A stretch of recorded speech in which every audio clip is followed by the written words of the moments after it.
Good morning, Year 6. It is Tuesday, the 12th of January. It's my husband's birthday today. Okay, Tuesday, Spanish martes. And today, after our early morning work, we will be doing some maths. And maths, we're working on decimals this week.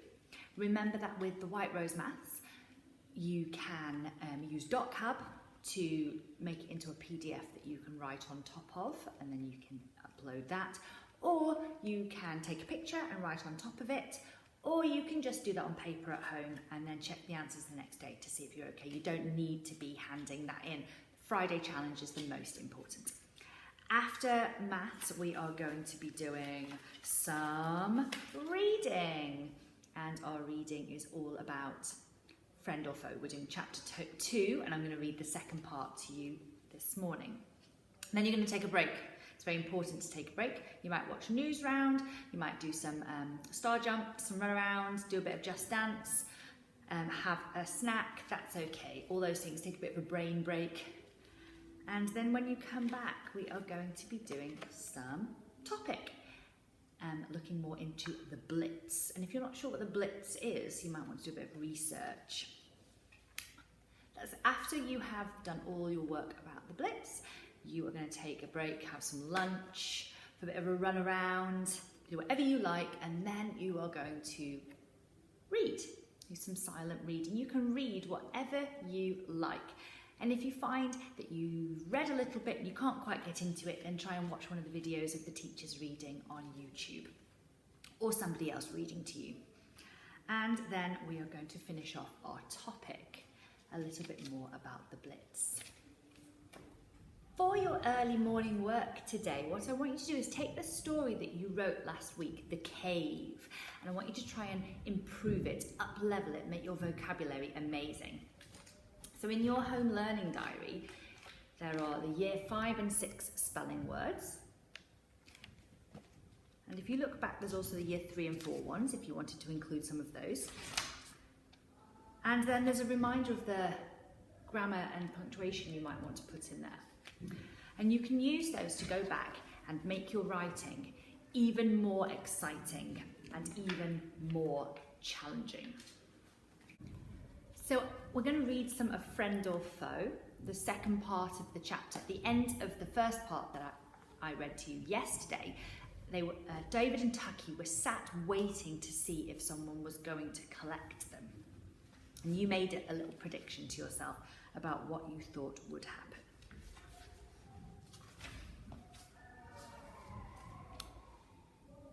They had pulled away the chairs to make room for the newly arrived mattresses and bedding when the hall door banged open.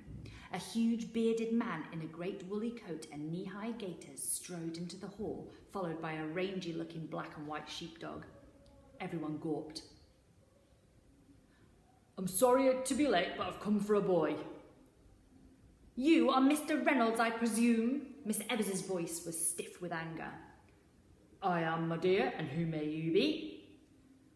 "Mr. Reynolds, these children have been up for over 15 hours now." Miss Roberts took Miss Evans's arm to stop her, but Miss Evans would go on. "They have travelled nearly 300 miles. You keep them waiting for another 2 hours or more, and all you can say is, 'You're sorry?'" Mr. Reynolds looked down at Miss Evans. "Lady, I've said I'm sorry. There's nothing more I can say if that won't satisfy you." Then he looked up at the platform and walked towards the 2 boys who had stood up by this time. The dog followed and sat down by Mr. Reynolds' feet and looked up at them. "Sorry to keep you," he said, looking from one to the other. He had bright blue eyes, and the lines on his face disappeared into a beard that was flecked with white at the chin. There was wet mud down the front of his coat, and David noticed a broad gold wedding ring on his hand as he ruffled the dog's neck. "'Twas the mare that did it. She foaled just half an hour ago. I couldn't leave her. She had a bit of trouble, always does this one. But we managed between us, and 'tis a good-looking foal, another colt though. 5 foals that she's had, and not a filly among them." "Filly?" said Tucky. "What's that?" "Horse, my dear."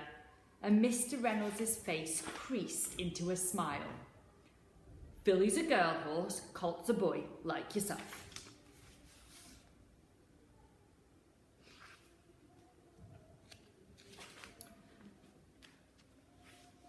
Mr. Reynolds, one of the village ladies came up beside him. Mr. Reynolds, which one will you have?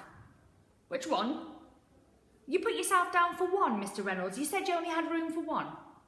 You want me to choose between these two boys, is that it? No one replied. He looked down from David to Tucky and then back again. "'Tis just like market day," he said, shaking his head. "Mr. Reynolds!" Miss Evans stamped her foot in fury. "This one's the fatter," Mr. Reynolds went on, looking at Tucky. "But then this one's taller." He reached and gripped David's arm. "He's a bit skinny, you know, not much meat on him." Mr. Reynolds, this is a serious matter," said Miss Evers. "You're right, lady, no doubt about it. 'Tis a serious matter. I'm supposed to look at two young lads face to face, mind you, and then pick one out and not the other. Right enough, that's serious. 'Tis revolting, that's what that is. And what happens to the one I don't choose, eh? How do you think he's going to feel?" "As a matter of fact," said Miss Roberts quickly, "we don't know what will happen to him." "You don't know?" Apparently there's been a mistake, a muddle over numbers, and one of these two boys has nowhere to go. Not yet, anyway. I don't suppose you'd consider taking them both on, would you? They're great friends at school and we'd be very obliged." "Friends, are they?" Mr. Reynolds considered the two boys carefully and read each of their placards, slowly stroking his dog all the time. "I'll tell you one thing for certain. It'll be both of them or neither. There'll be no choosing. What about asking them? They might not like the look of me. Have you thought of that?" No one said anything, so he asked them direct. "Well, what do you think? I'm a farmer, 42 years old, married, no children. My name's Jerry Reynolds. I run 96 acres, barley, sheep, milking cows, a few beef cattle, and since the war began, a few acres of potatoes. 'Tis only small. The cottage is only small, and you'll have to share one bed and do your bit about the farm. Well, what do you say?" Tucky looked at David, and David looked back at him. It was the first good moment of the day. Each understood instinctively what the other wanted. "We'll go with you, mister," David said. Mr. Reynolds, my dear, that's what you'll call me, and I'll be glad to have you both. Now take those things off round your necks and get down here. You've given me a crick in my neck talking up to you like this." "Thank you, Mr. Reynolds," said Miss Roberts, shaking him by the hand. "I've been their headmistress up till now, and they'll do you proud. You won't regret it." "I hope not," said Mr. Reynolds. "Come on then, you two, we'll be off. Haven't had my dinner yet. First the lambing, then that confounded mare. Quite put me out, it has." The dog followed them out towards the door. "Mr. Reynolds," it was Miss Evers again, "you must register them before you take them." "Register?"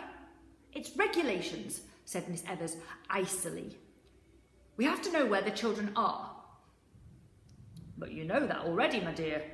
Mr. Reynolds smiled down at her. "They'll be staying with us at Hamley Farm. Now you put that in your register, my dear. Good night to you." Anyone who put Miss Evers in her place was all right with David and Tucky. It was cold outside and drizzling, and the boys pulled their coats around their legs inside the van and huddled together on the front seat. The van smelt like an animal, and as Mr. Reynolds banged the door and got in beside them, they heard a rustle behind them. David twisted round in his seat and peered into the darkness. "One of my orphan lambs," said Mr. Reynolds. "Mother died this morning, and I can't persuade any of the other ewes to take him on. Keeps warm in the back there. Plenty of straw." "That dog," said Tucky. "Where's the dog?" "Jip? Oh, he never comes in the car. Don't trust it. He'll follow along behind. He always does." The van started up with a rattle and a roar. "Comfortable?" "Yes, thanks, mister," said Tucky. "'Tis Mr. Reynolds, Tucky. Can you remember that?"